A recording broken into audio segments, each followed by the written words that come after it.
আসসালামু আলাইকুম। ওয়ালাইকুম আসসালাম রাহমাতুল্লাহি ওয়া বারাকাতুহু। চাচাতো মামাতো ভাই বোনের মধ্যে বিয়ে হলে বিজ্ঞান বলে তাদের যে সন্তান হবে সে সন্তানের জেনেটিক সমস্যা হতে পারে।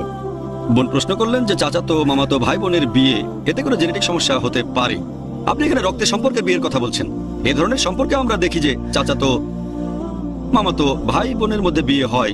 পবিত্র কোরআনের কথা যদি বলতে হয় যে কাদেরকে বিয়ে করতে পারবেন না, কোরআন বলছে বিয়ে করতে পারবেন না আপনার মাকে অথবা আপনার বাবা যেসব মহিলাকে বিয়ে করেছেন তাদের বিয়ে করতে পারবেন না, আপনার বাবার বোনদের মায়ের বোনদের বিয়ে করতে পারবেন না, বিয়ে করতে পারবেন না নিজের আপন বোনকে, পারবেন না আপনার মেয়েকে, এরকম লিস্টে দেওয়া আছে। তবে এই লিস্টে মামাতো চাচাতো ভাই বোনের উল্লেখ নেই।